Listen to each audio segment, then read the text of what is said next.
Hi, this is Zak Mir with the Bulletin Board Heroes special here at Zak's Traders Cafe, looking at some of the best recent rises, obviously the ones which were called here. The first one is Jersey Oil and Gas, which was notionally called in around the 10th of March, 67 pence, and obviously it's not far from doubling at the moment. In fact, the target there, that lilac line there at £1.32, managed to hit and beat the initial target there, the top of that rising trend channel base at 84 pence, and since then the shares have rocketed. A very counterintuitive riser, given that you wouldn't really think that oil and gas stocks would have anything special to shout about at the moment, but £1.32 there, possible while we're above the second target there at 102 pence. You can see also there's a gap to fill there up to as high as £1.48.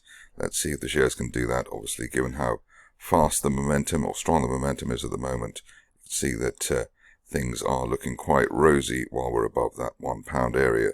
The initial start of the rally was predicted by the way the shares had a lower low there on the 7th of March, and then gap close buy signal on the 10th of March through the rising 50-day moving average. These are all signals that we use and like. And then at that time we had that initial 84 pence target. Moving along to a stock which is probably the most satisfying of the lot, in the sense that shares of Metals One collapsed after a fundraise, went to new lows near 2 pence. It's obviously been consolidation since then. It used to be 0.2 pence, but they landed on that support line there, and the RSI rising after the lower low and the gap down, which tends to be a buy signal. So it was suggested that in the low 2 pence area, the shares could rebound and maybe head back to 3.5 or 4 pence, which was the top of that falling channel. Obviously, we've exceeded that by some extent. What's interesting here is the way that not only did we manage to get to the 7 pence area rather quicker than we imagined, that also then became the support. Above 7, we were looking for around 14 to 15 pence.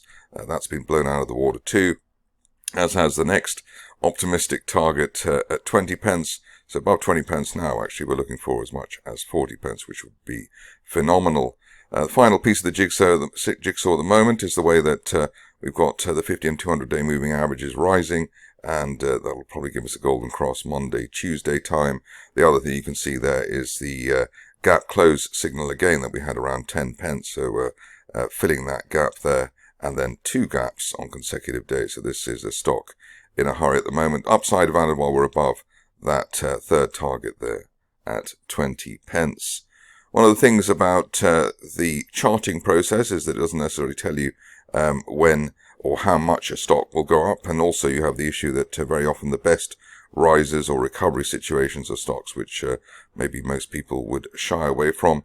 Premier African, very similar to the setup at Metals One, so gapping down, but with a higher RSI tracer. That's bullish divergence there. So those days after it, between the 14th and say 24th of March, very much backing the idea that there's bullish divergence there.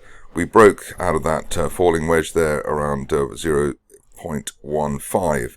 Initial target then was up towards 0.26, and now while we're above that, and obviously fundraisers permitting, this company has a sort of legendary appetite for fundraisers.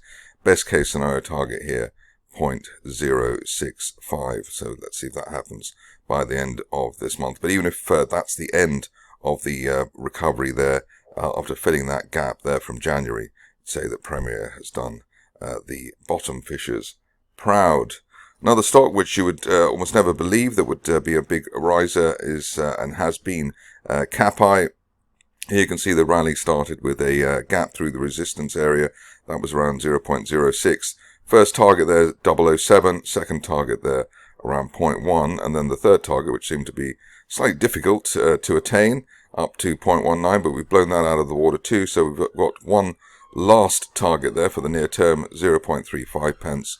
And presumably that might be hit over the next few days while we're above the old support there around 0.22. But what a massive turnaround, and I suppose at least in this case the arrival of a new rock star to the company has been the trigger for a potential move. It's also interesting to see that once a target was hit, that target then became support on the dip, and then the shares rose again. Very pleased about the stock, a stock which has been a bit of a riser recently, Great Southern.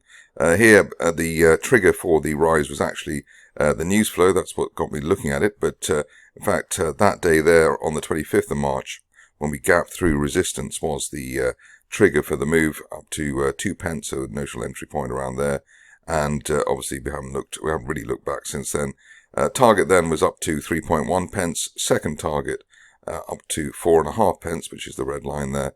And if we're really lucky and behave ourselves, there could be a final leg up there to 6.5 pence, which is the upper parallel of that second target. But interesting that the gap through resistance really was a sign that the shares could be on for a big move, especially when that's done with a gap. Finishing off with the Xtract, which hasn't moved perhaps as much as all the other ones, but it was called higher after the gap off the low there around the 0.55 pence level.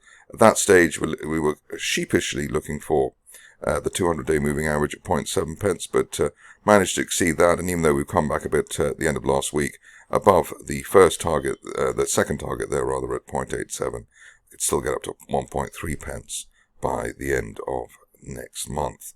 That's it for me today. More normal updates over the rest of the weekend.